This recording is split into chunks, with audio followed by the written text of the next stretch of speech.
grand place dañ ma woowee léegi ne ma sama doom ji Malick dafa bokk ci xale yi bëgg a dem Barça wala Barsax jaaree ci gaal gi xaaral ma waxu gaaw balaa mu maa rëcc.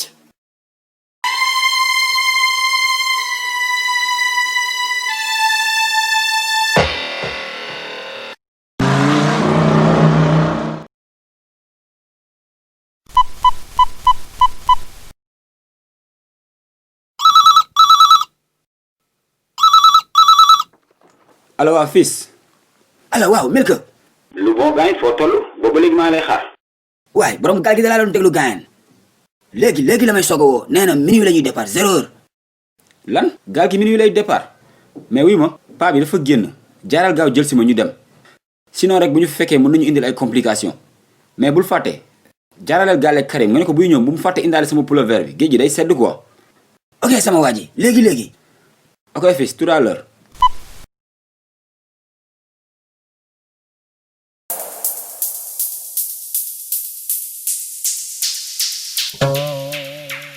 alhamdulillah Malick mon fils yaa ngi toog naka nga def.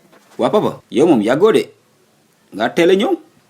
waaw soriwuma woon maa ngi woon ci grand place bi. mais père naaj bi tàng na ne doo dugg si biir fexlu. non fii baax na Malick fii baax na mais Malick doo teg ataaya bi tegal ataaya bi léwal bu dëgër këcc laa bëgg instant bi. non père ins bi moom caan mënu ma ko teg dafa am fu mu war a ànd ak sama gars yi fii nii rek soriwuma baal bu ma ñëw tegal la ko. fii rek mooy lan dama wax foo jëm ak sa saagu voyage bi yow xanaa dangay sori. non père match la ñu am terrain saag bi sama godaas moo si nekk. ah dangay football yi waa baax na ça fait l'occasion man dama gëj a seetaan football sax sooy football ñu ànd ma seetaan la waay. non papa jaru ko. huis clos la amul supporter coronavirus bi moo tax quoi rassemblement la ñuy tere. Malick yow say affaire leerul de li ngay wax amul bopp amul génn est-ce que nekkoo di kàcc sax yow. football rek nga bëgg ci yóbbu saagu voyage Malick teñ maa wax lu xew man sa baay laa de Wolof Njaay nee na ku la mag ëpp lay sagar de.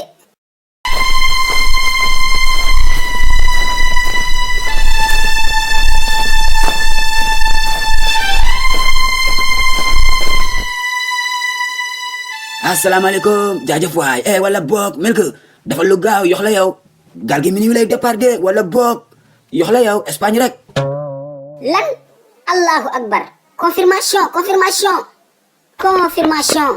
yéen kon Barsax ngeen jëm fii doo leen fi génne de yéen lu leen jaral lii Malick te mon fils ne t'en va pas bëgguma nga dee si ndox bi. mais papa dëkk bi amul job yow tamit xam nga loolu. amuma choix il faut ma dem pour mun la teral. non Malick non bu yëngal sama cardiaque bi xam nga ni dama amee cardialisation sama xol baaxul su ma deewee rek yow la Malick yow yaay sama taw bu góor yow tamit bul ma def nii waay mënoo fay gaal gi su këppoo dangay dee jën yi lekk la. père xoolal bul ñu tardeel joxe nañ suñu xaalis ba pare yow tamit. tëjal ma sa làmmiñ yow xool ko ak rasta yi muy mel ni Ferdinand Coly. papa. joxe naa samay 300 000 ba pare mu ngi guddi bàyyil ma dem tante sama sens waaye bul ma tardeel. déedéet amul ay tante sens de fii doo fi génn il va falloir passer sur mon cadavre. Malick bul dem waay yow tamit soo demee duma amati ku ma attaayaal kon ku may tegalati léwal. père xoolal yow boo xamul buur saay na ñu ne la buur dee na bul ñëw petal suñu time waay joxe nañ suñu moonin ba pare yow tamit. waa booy restaurant yow xanaa mënoon noppi. ak sa kanam gu tàcc gi mel ni palaatu mayonnaise. mais papa ñun suñu sañoon dañuy am liggéey fii suñu réew toog fi mais Afrique si boppam moo amul job waxatuma la ak Sénégal suñu gouvernement yi ñoo war a dimbali jeunesse bi créer emploi nit ñi am liggéey mën a toog. wax nga dëgg de tu as parfaitement raison bul ko raay dëgg kenn du ko raay. Afrique suñu président yi ñu si bëri duñu ay patriote ñoom seen intérêt rek seen poste ak ay troisième mandat rek moo leen ñor. seen yoon nekkul ci nit ñi xëyu xale yi sax mënuñu kaa lijjanti waaye gis nga bu leen ak population bi dalee ñoom ñëppay waga kosa biir buy daw. yal na seen gémmiñ yi xeeñ seen bëñ yi fange ba duñ mënati def déclaration.